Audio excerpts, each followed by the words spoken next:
नमस्कार दोस्तों, मैं हूं अर्पित सिंह और आपके अपने चैनल वेदा दर्शनम पर आप सभी का बहुत बहुत स्वागत है। दोस्तों, आज की हमारी 50 एमसीक्यूज की धमाकेदार क्लास राजपूताना और मुगलों के उस कूटनीतिक इतिहास पर है जिसने पूरी भारत की राजनीति बदल कर रख दी। क्या आप जानते हैं, औरंगजेब के कट्टर शासक होने के बावजूद मुगल काल में सबसे ज्यादा हिंदू और राजपूत मनसबदार उसी के दरबार में थे। सोचिए, शाहजहां ने राजपूताना की शक्ति को नियंत्रित करने के लिए कैसी चाल चली कि उसने बूंदी को कोटा से और मारवाड़ से किशनगढ़ को एक अलग स्वतंत्र रियासत बना दिया ताकि राजपूत आपस में उलझे रहे। और मुगलों की वह टीका प्रथा क्या थी जिसने राजपूत राजाओं के पुश्तैनी उत्तराधिकार को पूरी तरह मुगल सम्राट की मुट्ठी में कर दिया था। जी हाँ, 1562 में आमेर के भारमल द्वारा की गई पहली मुगल राजपूत वैवाहिक संधि से लेकर अकबर के सुलह-ए-कुल और 1570 के नागौर दरबार तक आज हम मुगलों की राजपूत नीति एवं संबंध का पूरा निचोड़ इन 50 बेहतरीन सवालों से खंगालेंगे। आरपीएससी, आरएसएसबी की परीक्षाओं में मनसबदारी और मुगलों के इस राजनीतिक हस्तक्षेप से सीधे सवाल आते हैं, इसलिए क्लास के अंत तक जरूर बने रहिएगा। तो चलिए शुरू करते हैं बिना किसी देरी के। हमारा पहला प्रश्न, अकबर ने सर्वप्रथम किस राजपूत शासक के साथ जनवरी 1562 ईस्वी में सांभर आमेर में वैवाहिक संबंध स्थापित किए? बीकानेर के राव कल्याणमल, आमेर के भारमल, जैसलमेर के हर्राज, मारवाड़ के मालदेव। देखिए, 1562 ईस्वी में जो कछवा शासक थे भारमल, उन्होंने अपनी पुत्री हरकाबाई का विवाह जो है अकबर से किया था। और राजस्थान में ये जो विवाह था वो किसी रियासत का मुगलों के साथ प्रथम गठबंधन कहा जाता है। ठीक है, तो इसमें जो ऑप्शन बी है ये बिल्कुल सही हो जाएगा। और याद रखिएगा, भारमल ने मजून खां की मध्यस्थता से अकबर से मुलाकात की थी। ठीक है, अगला प्रश्न, प्रश्न नंबर 2। 1570 ईस्वी में अकबर द्वारा आयोजित नागौर दरबार का मूल कूटनीतिक उद्देश्य क्या था? अकाल राहत कार्यों की देखरेख करना, मेवाड़ के विरुद्ध एक नया सैन्य मुख्यालय बनाना, राजपूत राज्यों को बिना युद्ध के अधीनता में लाना या सूफी संतों का आशीर्वाद प्राप्त करना। देखिए, जो अकाल राहत का कार्य था वो एक दिखावा था। वास्तविक जो उद्देश्य था वो मेवाड़ को अलग थलग करना और राजपूताना की जो रियासतें थी उनको मुगल छत्रछाया में लाना था। तो इस तरह से यहाँ पे जो ऑप्शन सी है ये बिल्कुल सही होगा, राजपूत राज्यों को बिना युद्ध के अधीनता में लाना। ठीक है, और नागौर दरबार की जो तिथि है वो याद रखिएगा, 3 नवंबर 1570। अगला प्रश्न, प्रश्न नंबर 3। कथन ए, नागौर दरबार 1570 अकबर की सुलह-ए-कुल नीति की बड़ी जीत थी। कारण, अधिकांश राजपूत शासकों ने स्वेच्छा से मुगल अधीनता स्वीकार कर वैवाहिक संबंधों की नींव रखी। देखिए, यहाँ पे कथन और कारण दोनों ही बिल्कुल सही है, क्योंकि इस दरबार के बाद में बीकानेर और मारवाड़ के मोटा राजा उदय सिंह और जैसलमेर जो थे उन्होंने मुगलों का साथ दिया था और अकबर का वर्चस्व जो था वो बिना किसी युद्ध के बढ़ गया था। तो इसमें जो ऑप्शन ए है ये बिल्कुल सही होगा। ए और आर दोनों सही है और आर ए की सही व्याख्या करता है। अगला प्रश्न, प्रश्न नंबर 4। सूची 1 शासक को सूची 2 रियासत से सुमेलित कीजिए। ये नागौर दरबार के संदर्भ में है। नागौर दरबार में कौन सी रियासत से कौन से शासक आए थे? देखिए, राव कल्याणमल जो थे वो बीकानेर से थे, रावल हर्राज जो है वो जैसलमेर से थे और मोटा राजा उदय सिंह जो है वो मारवाड़ की तरफ से थे।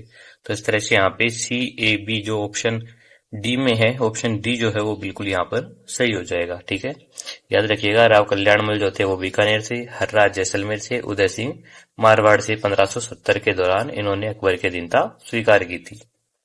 अगला प्रश्न, प्रश्न नंबर 5। 1567-68 ईस्वी में चित्तौड़गढ़ के प्रसिद्ध साके के समय वहां के शासक कौन थे? राणा उदय सिंह, राणा प्रताप, राणा सांगा या राणा कुंभा? देखिए, जब अकबर का यह आक्रमण हुआ था उस समय राणा उदय सिंह जो थे उन्होंने दुर्ग का भार जयमल और फत्ता को सौंप दिया था और वो पहाड़ियों में चले गए थे। तो उस समय जो शासक थे वो राणा उदय सिंह हुए। ठीक है, ऑप्शन ए जो है वो बिल्कुल सही हो जाएगा। और ये भी याद रखिएगा, जयमल और फत्ता की जो वीरता थी उससे प्रभावित होकर अकबर ने आगरा का जो किला है उसके द्वार पर उनकी पाषाण मूर्तियां भी लगवाई थी। अगला प्रश्न, प्रश्न नंबर 6। अकबर ने किस वर्ष अजमेर को मुगल साम्राज्य का एक पृथक सूबा अर्थात प्रांत बनाकर इसे राजपूताना का प्रशासनिक केंद्र बनाया? 1562, 1570, 1572 या 1579? देखिए 1579 में जब अजमेर की अंतिम यात्रा की थी अकबर ने, उस दौरान इसे प्रमुख मुस्लिम केंद्र और राजस्थान का प्रशासनिक केंद्र बना दिया गया था।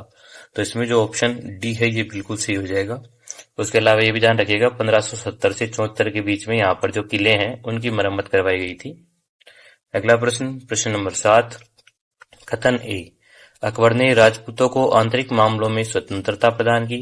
कारण आर, उसे पता था कि बिना राजपूतों के सहयोग के मुगल सत्ता भारत में स्थायी नहीं हो सकती। देखिए यहाँ भी कथन और कारण बिल्कुल सही होंगे, क्योंकि अकबर की राजपूत नीति जो थी वो वतन जागीर की अवधारणा पर आधारित थी, जहां पर शासक अपने राज्य का स्वामी बना रह सकता था। तो इसमें जो ऑप्शन ए है ये बिल्कुल सही होगा।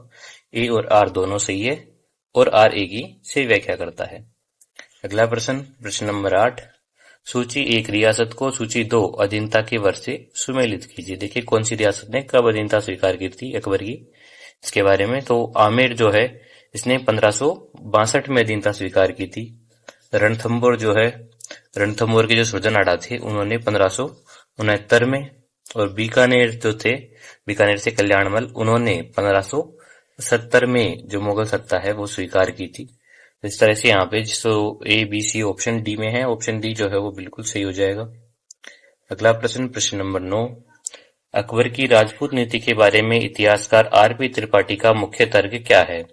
वह राजपूतों को जबरन मुसलमान बनाना चाहता था, वह राजपूतों को केवल निष्ठा चाहता था, शासन में हस्तक्षेप नहीं, वह राजपूत राज्यों का विलय करना चाहता था, या वह राजपूतों को मध्य एशिया भेजना चाहता था। देखिए जो त्रिपाठी जी है उनके अनुसार अकबर का जो उद्देश्य है वो राजपूतों को एक वफादार सैन्य वर्ग में बदलना था, जो मुगल साम्राज्य के लिए ढाल का काम कर सके। तो इसमें जो ऑप्शन बी है ये बिल्कुल सही है। वह राजपूतों की केवल निष्ठा चाहता था, शासन में हस्तक्षेप नहीं। अगला प्रश्न, प्रश्न नंबर 10। आमेर की राजकुमारी हरकाबाई का विवाह अकबर के साथ किस स्थान पर संपन्न हुआ? आगरा, सांभर, अजमेर या फतेहपुर सीकरी। देखिए जो विवाह है वो 1562 में जो सांभर है वहां पर हुआ था, जो अजमेर के मार्ग पर पड़ता है। तो इसमें जो ऑप्शन बी है ये बिल्कुल सही हो जाएगा, और यहीं से मुगल राजपूत संबंध जो है उनकी शुरुआत मानी जाती है। अगला प्रश्न, प्रश्न नंबर 11।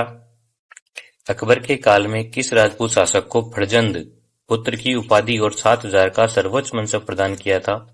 राजा भारमल, राजा राय सिंह, राजा मानसिंह या जसवंत सिंह। देखिए हमने पहले भी पढ़ा है कि आमेर के जो मानसिंह थे वो अकबर के नवरत्नों में से एक थे, और उनको सबसे ज्यादा जो 7,000 का मनसब है वो प्रदान किया गया था, और उनको फर्जंद जो पुत्र है उसकी उपाधि भी दी गई थी। इसमें जो ऑप्शन सी है राजा मानसिंह, ये बिल्कुल सही हो जाएगा। ध्यान रखिएगा मिर्जा राजा और सवाई राजा की जो उपाधियां हैं उनमें कंफ्यूजन होता है। तो मानसिंह जो है वो फर्जंद को कहा गया था, और राजा जो है वो भी मानसिंह को ही कहा गया था, ध्यान रखिएगा। अगला प्रश्न, प्रश्न नंबर 12। औरंगजेब के शासनकाल के दौरान हिंदू मनसबदारों मुख्यतः राजपूत और मराठों की संख्या कितने प्रतिशत तक पहुंच गई थी? 22%, 33%, 15% या 50%? देखिए जो औरंगजेब था वो धार्मिक कट्टर था, लेकिन फिर भी उसके काल में जो सर्वाधिक हिंदू मनसबदार थे वो थे, और इनकी संख्या जो है वो जो पूरा दरबार था उसकी लगभग 33% संख्या में पहुंच गई थी। तो इसमें जो ऑप्शन बी है ये बिल्कुल सही हो जाएगा। ठीक है, अकबर के काल में जो संख्या है वो केवल 22% ही थी, ये भी याद रखिएगा। अगला प्रश्न, प्रश्न नंबर 13। निम्नलिखित कथनों पर विचार कीजिए। जात पद मनसबदार की व्यक्तिगत स्थिति और वेतन को दर्शाता था। सवार पद मनसबदार द्वारा रखे जाने वाले घुड़सवारों की संख्या बताता था। उपरोक्त में से कौन सा या कौन से कथन सत्य है? देखिए जो मनसबदारी की व्यवस्था है उसके दोनों जो है वो मुख्य स्तंभ माने जाते थे। जात से मर्यादा और सवार से सैन्य बल का पता चलता था। तो दोनों ही कथन यहाँ पर बिल्कुल सही है, 1 और 2 दोनों ही सही है। अगला प्रश्न, प्रश्न नंबर 14। मुगलों द्वारा राजपूतों को दी जाने वाली वतन जागीर के संबंध में कौन सा कथन गलत है? यह जागीर हस्तांतरणीय नहीं थी, यह शासक के पैतृक राज्य को ही जागीर के रूप में मान्यता देना था, इसका राजस्व सीधे मुगल खजाने में जमा होता था, इसमें शासक को आंतरिक स्वायत्तता प्रदान की जाती थी। देखिए जो वतन जागीर है उसका जो राजस्व है वो स्वयं शासक का होता था, न कि मुगल केंद्र का। और वतन जागीर जो है वो और तनख्वाह जागीर जो है ये दोनों में अंतर याद रखिएगा। तनख्वाह जागीर जो है उसमें वो वेतन के बदले पर कहीं भी दी जा सकती थी, जबकि जो वतन जागीर है वहां पर जो शासक होता था उसी की होती थी वो। तो यहाँ पर जो ऑप्शन सी है ये बिल्कुल सही हो जाएगा। इसका राजस्व सीधे मुगल खजाने में जमा होता था। अगला प्रश्न, प्रश्न नंबर 15। निम्नलिखित राजपूत जनरलों को मुगल सेवा में उनके प्रवेश के कालानुक्रमानुसार व्यवस्थित कीजिए। मान सिंह आमेर, राय सिंह बीकानेर, जसवंत सिंह मारवाड़। देखिए, सबसे पहले जो मान सिंह है वो आएंगे इसमें 1562 में। उसके बाद में जो राय सिंह है वो आएंगे 1570 में, और अंत में जो जसवंत सिंह थे वो आएंगे शाहजहां या औरंगजेब के काल में आए थे। तो जो ऑप्शन ए है ये बिल्कुल सही है, 1, 2 और 3। अगला प्रश्न, प्रश्न नंबर 16। मुगलों की मनसबदारी व्यवस्था के बारे में कौन सा कथन सत्य है? यह केवल मुगलों तक सीमित थी, इसमें केवल नकद वेतन दिया जाता था, अकबर के समय सर्वाधिक हिंदू मनसबदार थे, या औरंगजेब के समय सर्वाधिक हिंदू मनसबदार थे। देखिए, इसमें जो ऑप्शन डी है ये बिल्कुल सही हो जाएगा। औरंगजेब के समय सर्वाधिक हिंदू मनसबदार थे। औरंगजेब के समय में जो हिंदू मनसबदारों की संख्या थी वो सर्वाधिक हो गई थी, मैंने पहले बताया 33% के लगभग हो गई थी। अगला प्रश्न, प्रश्न नंबर 17। बीकानेर के किस शासक को जहांगीर ने राजपूताने का कर्ण कहा और 5000 का मनसब दिया? राव कल्याणमल, राय सिंह, अनूप सिंह या करण सिंह। देखिए, जो राय सिंह है वो मुगल दरबार में एक तरह से स्तंभ का कार्य कर रहे थे। उन्होंने गुजरात और काबुल के जो अभियान थे उनमें वीरता दिखाई थी। तो जो राय सिंह है इनको राजपूताने का कर्ण जहांगीर ने कहा था। तो इसमें जो ऑप्शन बी है ये बिल्कुल सही हो जाएगा, राय सिंह। अगला प्रश्न, प्रश्न नंबर 18। मुगलों ने राजपूतों को अपनी प्रशासनिक व्यवस्था का हिस्सा क्यों बनाया? वे मध्य एशियाई अमीरों के प्रभाव को संतुलित करना चाहते थे, राजपूतों के पास आधुनिक तोपखाना था, राजपूतों ने कभी युद्ध नहीं किया था, या वे मुगल साम्राज्य को हिंदू राष्ट्र बनाना चाहते थे। देखिए, जो अकबर है वो तुर्की और ईरानी जो अमीर थे उनके विद्रोह से बचने के लिए उनको एक तीसरा वफादार शक्ति का केंद्र चाहिए था, जो उन्होंने राजपूत साम्राज्य को रखा था। तो इसमें जो ऑप्शन ए है ये बिल्कुल सही हो जाएगा। वे मध्य एशियाई अमीरों के प्रभाव को संतुलित करना चाहते थे। अगला प्रश्न, प्रश्न नंबर 19। सवाई जयसिंह और मिर्जा राजा जयसिंह का संबंध किस रियासत से है? मारवाड़, आमेर, बीकानेर या कोटा। देखिए, जो आमेर के कछवा शासक थे उनको मुगलों ने मिर्जा और सवाई जैसी उच्च उपाधियों से नवाजा था। तो सवाई जयसिंह और मिर्जा राजा जयसिंह जो है उनका संबंध जो है वो आमेर से हो जाएगा। आमेर ना मिले तो ऑप्शन हमको जयपुर मिलेगा, ठीक है। अगला प्रश्न, प्रश्न नंबर 20। निम्नलिखित में से कौन सी एक जागीर की श्रेणी नहीं थी? वतन जागीर, तनख्वाह जागीर, शासन जागीर या खालसा जागीर। देखिए, इसमें जो खालसा जागीर है इसके बारे में हमने कल की क्लास में भी पढ़ा है। खालसा जो है वह भूमि थी जो सीधे केंद्र के नियंत्रण में होती थी, अर्थात राजा के नियंत्रण में होती थी। जागीर का ये कोई प्रकार नहीं था। तो इसमें जो ऑप्शन डी है ये बिल्कुल सही हो जाएगा, खालसा जागीर। बाकी तीनों जो है वो एक जागीर की श्रेणी थी। अगला प्रश्न, प्रश्न नंबर 21। मुगल काल में टीका प्रथा का वास्तविक राजनीतिक अर्थ क्या था?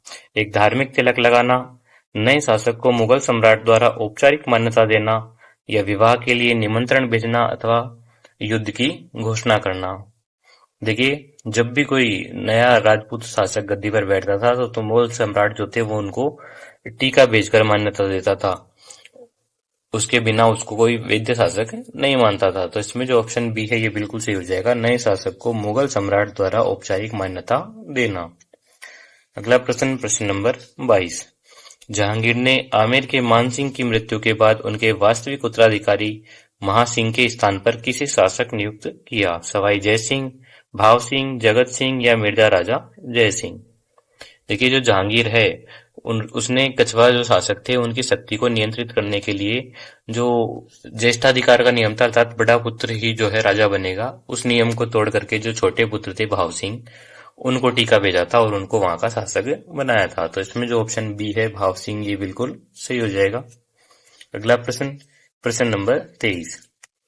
शाहजहां ने 1631 ईस्वी में बूंदी राज्य से अलग कर किस नए राज्य की स्थापना की जिसका उद्देश्य हारडा राजपूतों की शक्ति का विभाजन करना था? शाहपुरा, टोंक, कोटा या झालावाड़। देखिए जो शाहजहां है उन्होंने माधो सिंह हाडा को कोटा का स्वतंत्र शासक बना दिया था और जो बूंदी के राव रतन सिंह थे उनके प्रभाव को कम कर दिया था। तो इसमें जो ऑप्शन सी है ये बिल्कुल सही हो जाएगा, कोटा। ठीक है, कोटा और बूंदी को इन्होंने अलग कर दिया था। अगला प्रश्न, प्रश्न नंबर 24, सत्य या असत्य कथन की पहचान करें। मुगलों ने हमेशा राजपूतों के ज्येष्ठाधिकार, बड़े पुत्र का उत्तराधिकार के नियम का सम्मान किया। देखिए जो मुगल थे उन्होंने इसका सम्मान नहीं किया था, उन्होंने अपनी सुविधा के अनुसार उत्तराधिकार जो है उसमें हस्तक्षेप किया था। जैसे जहांगीर ने बीकानेर के दलपत सिंह के स्थान पर जो छोटे पुत्र थे सूर सिंह उनको गद्दी दी थी, और उसी तरह आमेर में जो मान सिंह के छोटे पुत्र थे भाव सिंह उनको गद्दी दे दी थी। तो इसमें जो ये कथन है वो असत्य हो जाएगा, ऑप्शन बी बिल्कुल सही होगा यहाँ। अगला प्रश्न, प्रश्न नंबर 25, शाहजहां ने किस शासक को मेवाड़ के प्रभाव से मुक्त कर शाहपुरा नामक स्वतंत्र परगना दिया। सुजान सिंह सिसोदिया, राज सिंह सिसोदिया, अमर सिंह द्वितीय या जगत सिंह। देखिए जो मेवाड़ के महाराणा थे उनकी शक्ति को कम करने के लिए शाहजहां जो थे उन्होंने उनके जो सगी संबंधी थे उनको स्वतंत्र जागीरें देना शुरू कर दिया था। तो इसमें जो सुजान सिंह सिसोदिया है इनको शाहपुरा का परगना दिया गया था। तो इसमें जो ऑप्शन ए है ये बिल्कुल सही हो जाएगा। अगला प्रश्न, प्रश्न नंबर 26, कथन ए, शाहजहां की नीति राजपूत राज्यों को छोटी छोटी इकाइयों में विघटित करने की थी। कारण, वह बड़े राजपूत राज्यों को एकजुट सैन्य शक्ति से भयभीत था। देखिए यहाँ पर भी कथन और कारण तो दोनों बिल्कुल सही हो जाएंगे, क्योंकि कोटा और शाहपुरा जैसे राज्य थे उनका जन्म इसी रणनीति का परिणाम था। अकबर भी डिवाइड एंड रूल की नीति पर चल रहा था। तो इसमें जो ऑप्शन ए है ये बिल्कुल सही हो जाएगा, ए और आर दोनों सही है और व्याख्या भी बिल्कुल सही मानेंगे। अगला प्रश्न, प्रश्न नंबर 27, बीकानेर के शासक दलपत सिंह को हटाकर जहांगीर ने 1613 ईस्वी में किसे शासक बनाया। अनूप सिंह, सूर सिंह, राय सिंह या करण सिंह। देखिए दलपत सिंह का जो स्वभाव था वो थोड़ा विद्रोही था, उसके कारण जो मुगल थे उन्होंने सूर सिंह का पक्ष लिया था और जिससे उत्तराधिकार में मुगल दखल जो है वो स्पष्ट हो गई थी। तो इसमें जो ऑप्शन बी है ये बिल्कुल सही हो जाएगा, सूर सिंह। अगला प्रश्न, प्रश्न नंबर 28, जोधपुर के किस शासक के पुत्र किशन सिंह ने मुगलों की सहायता से 1609 ईस्वी में किशनगढ़ राज्य की स्थापना की।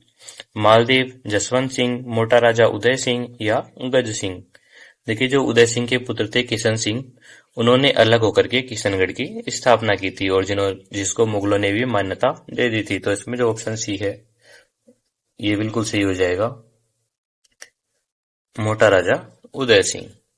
अगला प्रश्न, प्रश्न नंबर 29, टीका प्रथा के दौरान सम्राट द्वारा नियुक्त नए शासक को क्या प्रदान किया जाता था। तलवार, ढाल और शाही फरमान, केवल नकद राशि, कुरान की प्रति या विदेशी दास। देखिए इसमें शाही फरमान के साथ में खिलत का मतलब वस्त्र और अस्त्र शस्त्र जो थे वो दिए जाते थे जो मुगल अधीनता का प्रतीक थे। तो इसमें जो ऑप्शन ए है ये बिल्कुल सही हो जाएगा, तलवार, ढाल और शाही फरमान। अगला प्रश्न, इसमें भी हमें सत्य असत्य कथन देखना है। देखिए कथन है हमारे पास, मुगल सम्राटों ने कभी भी उत्तराधिकार शुल्क पेशकशी नहीं लिया।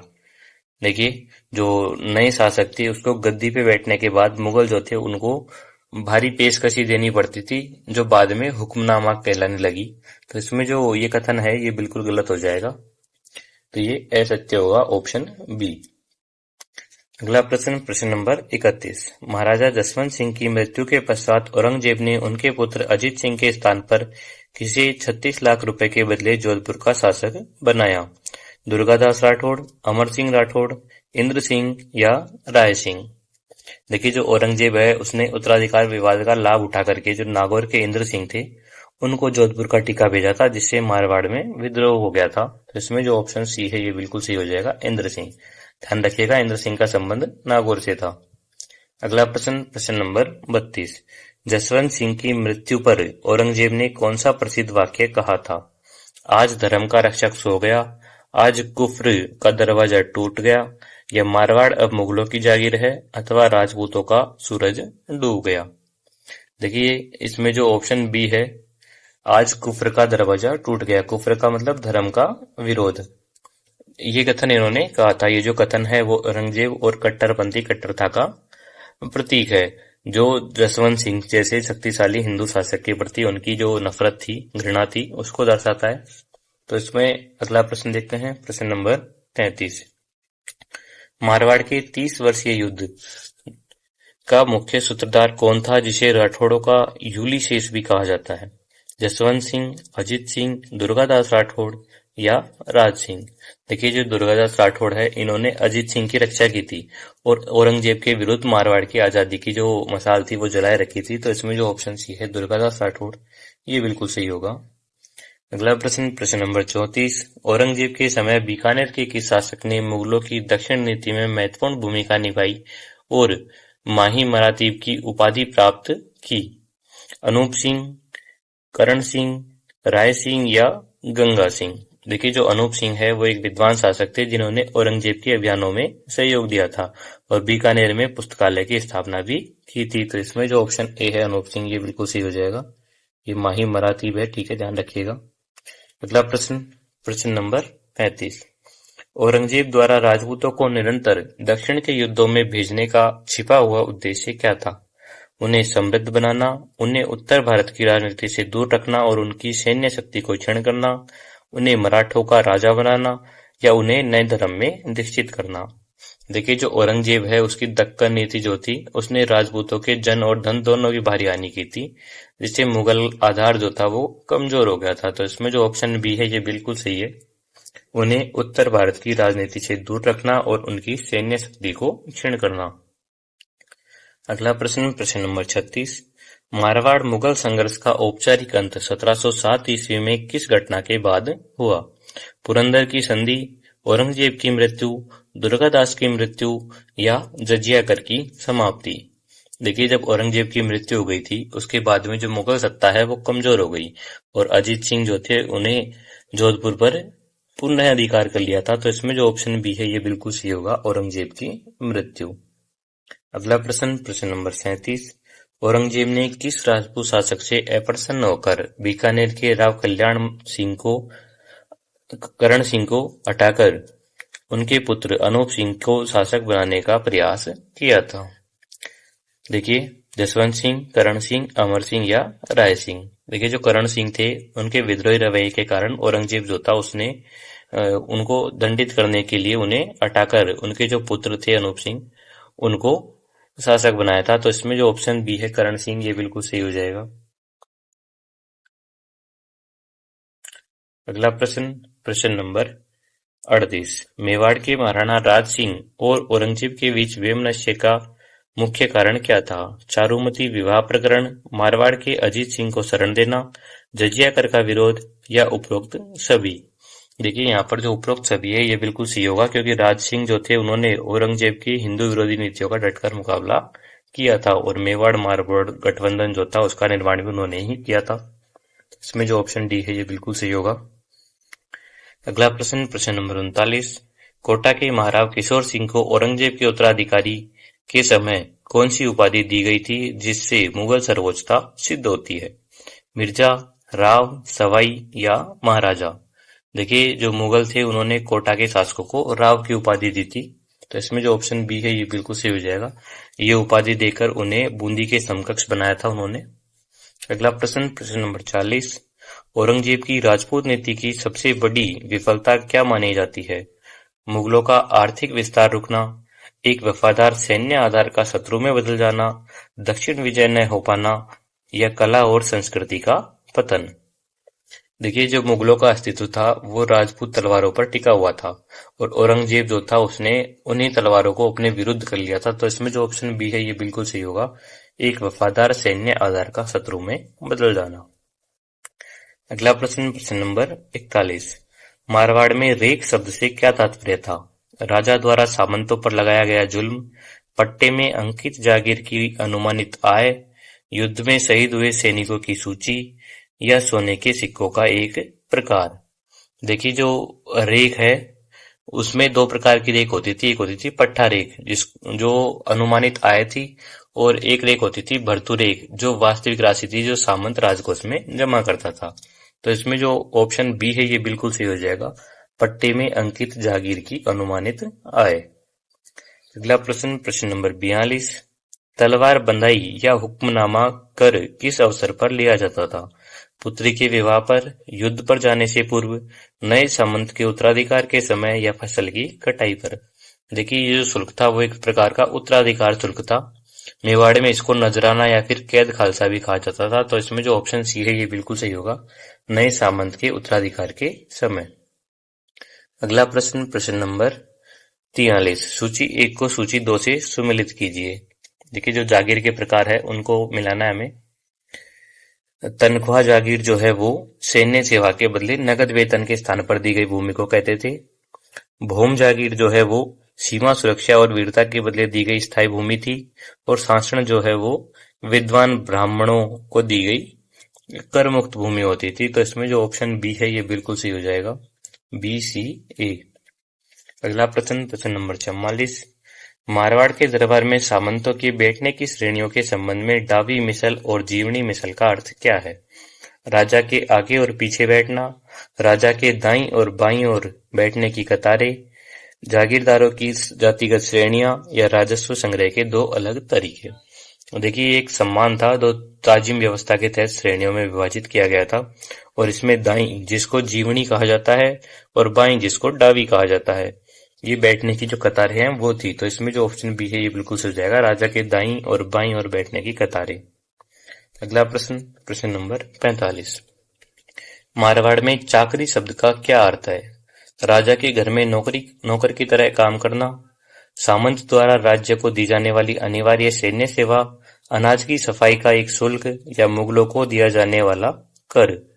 देखिए जो प्रत्येक सामंत है वो अपनी रेख के अनुपात में निश्चित संख्या में घोड़े और सैनिक दरबार में भेजते थे। तो इसमें जो ऑप्शन बी है ये बिल्कुल सही हो जाएगा, सामंत द्वारा राज्य को दी जाने वाली अनिवार्य सैन्य सेवा।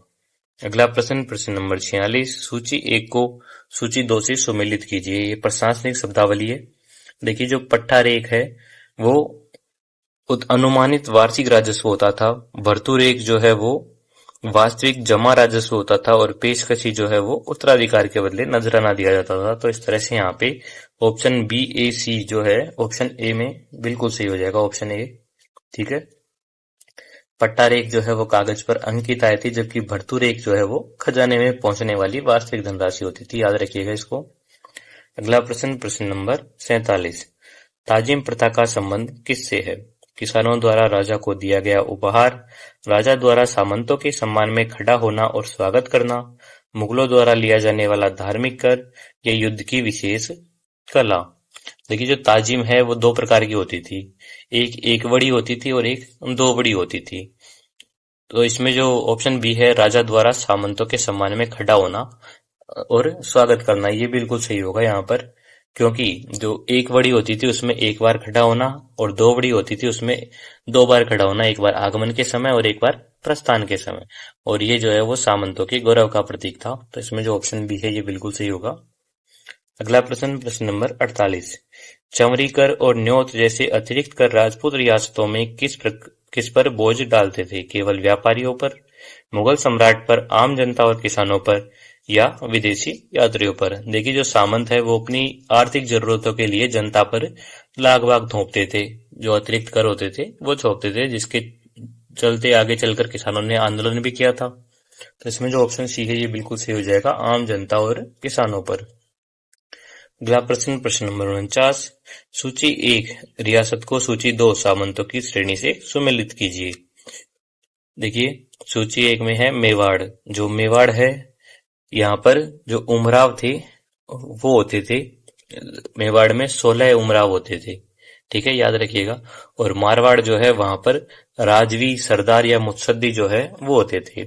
और आमेर में जो कोटली व्यवस्था है वो थी 12 कोटली, जो हमने पहले क्लासों में भी पढ़ा है। तो इसमें जो B C A option B जो है वो बिल्कुल सत्य हो जाएगा। अगला प्रश्न, प्रश्न नंबर 50। मारवाड़ के महाराजा विजय सिंह द्वारा सामंतों पर युद्ध खर्च के बदले कौन सा विशेष कर लगाया गया था? हुक्मनामा, पेशकशी, मतालबा या रेख। देखिए 1755 ईस्वी में विजय सिंह ने आर्थिक संकट के समय सामंतों से मतालबा नामक जो कर है वो वसूलना शुरू कर दिया था। तो इसमें जो ऑप्शन सी है ये बिल्कुल सही हो जाएगा। तो साथियों ये थे हमारे मुगल और राजपूतों के संबंध में टॉप 50 एमसीक्यू। मुझे पूरी उम्मीद है वेदादसनम की आज की इस क्लास में आपके कई सारे कॉन्सेप्ट्स एकदम क्लियर हो गए होंगे।